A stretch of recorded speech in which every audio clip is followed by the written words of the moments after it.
एक सवाल, किसी के माफ़ी मांगने से या फिर उनको माफ़ कर देने से क्या उनका दिया हुआ दर्द कम हो जाता है? चलो, इसी बात पे एक कहानी सुनाता हूँ। ये कहानी है एक लड़के की जिसका नाम है आयुष, जिसका कुछ ही महीनों पहले दिल टूटा है। और जो हाल हर एक दिल टूटे आशिक का होता है, बिल्कुल वैसा ही हाल अपने आयुष का था। पूरी रात जगते रहना, दिन ब दिन भटकते रहना, दिन ख़त्म होने का इंतज़ार करना, उनका इंतज़ार करना। एक मैसेज आया है तो उन्हीं का होगा, वैसे जगते जाना या भगते जाना, बिल्कुल वैसा ही हाल। पर ओवरऑल गुमसुम रहना। शायद उसको समझ में नहीं आ रहा था कि क्या किया जाए। क्या किसी की मदद ली जाए, किसी से बात की जाए, क्या उनको पुकारा जाए, क्या घूमने चले जाएं, अपने आप को कमरे में बंद कर दें, या फिर कोई शायरी लिख दें, लाइक फिर से करते हैं मोहब्बत, तुम चले आओ, थोड़ा सा हम बदल जाते हैं, थोड़ा सा तुम बदल जाओ। क्या करें और कितनी बार? क्योंकि ये सब कुछ हो चुका था, पर उसके बावजूद भी मन को वो आसरा नहीं मिल रहा था। तो क्या किया जाए? फिर कुछ सोचने के बाद वो इस कंक्लूजन पे आता है कि जिस दर्द से अभी वो गुजर रहा है ना, वो दर्द तभी कम होगा जब उस इंसान जिसने उसे दर्द दिया है ना, उससे माफ़ी मिल जाए। मतलब वो अगर माफ़ी मांग लेना, बात ख़त्म। हाँ, अगर वो ही वापस आ जाए, कुछ मेरे कुछ उनके चेंजेस के बाद, तो बात ही कुछ और है। पर वो तो होने से रहा। तो बस वो अगर माफ़ी मांग लेना, दिल को सुकून मिल जाए, बस वही चाहिए। और भगवान ने उसकी सुन ली, सच में, पर थोड़े अलग अंदाज में। बात है कुछ सालों पहले की, जब ऐसा ही एक रिश्ता उसके दिल से जुड़ा था। फिर कुछ ही लम्हों में वो रिश्ता इतना ख़ास बन गया कि ऐसा लगा कि ये ज़िंदगी भर का एक ही रिश्ता है कि जो पूरी ज़िंदगी को एक कर देगा। पर फिर ज़िंदगी हुई और जुदा होना हुआ।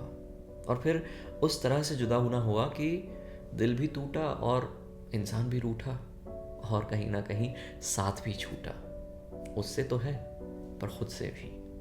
उसने बहुत समझाया, आयुष ने उसको बहुत समझाया, बहुत मनाया, पर वो टस से मस ना हुए। फिर जो होता है वही हुआ। 2 पल रुका ख्वाबों का कारवां, और फिर चल दिए तुम कहाँ हम कहाँ।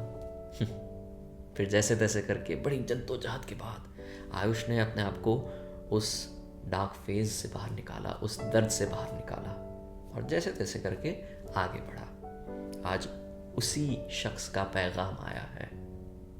चलो मिलते हैं, बात करते हैं। ये क्या हो गया? ऐसा सोच के आयुष कहता है, हाँ चलो ठीक है, अब तो कोई ऐसा ऐसा रिश्ता रहा नहीं है, तो मिल भी सकते हैं। तो मिलने गया, मुलाकात हुई, बात हुई, और फिर हसीन रात हुई। अब ये जो रात है ना, वो एक हसीन छला है जिसे शायद सब पता है, या फिर वो सब पता करवा देती है, मन की सारी बातें निकलवा देती है। तो बिल्कुल वैसा ही हुआ।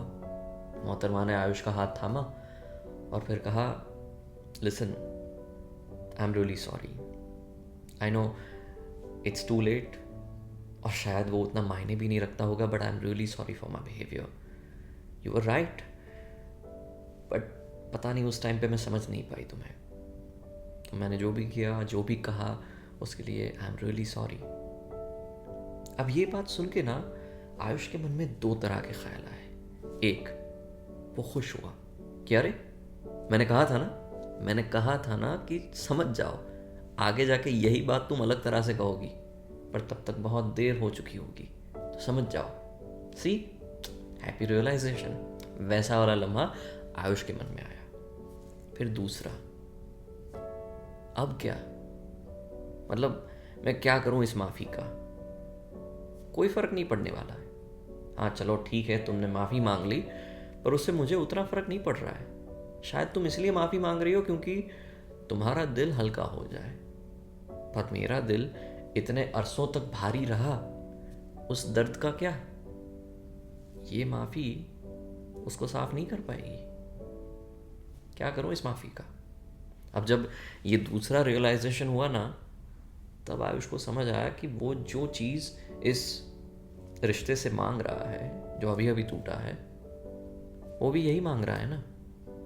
मतलब अगर वो माफ़ी मांग भी लेते हैं तो भी कुछ नहीं होने वाला है, क्योंकि जो दर्द, जो डैमेज हो चुका है वो माफ़ी साफ नहीं कर पाएगी।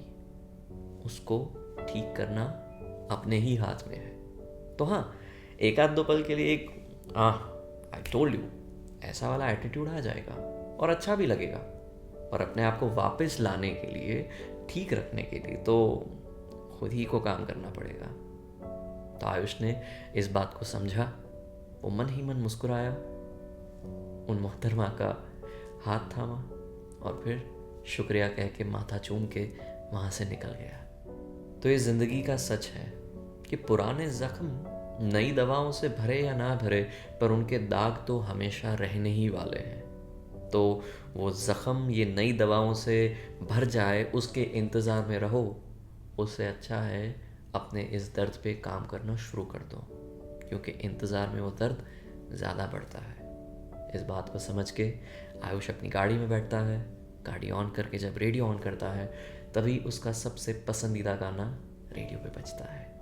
जो मिल गया उसी को मुक़द्दर समझ लिया, जो खो गया मैं उसको भुलाता चला गया, मैं ज़िंदगी का साथ निभाता चला गया, निभाता चला गया।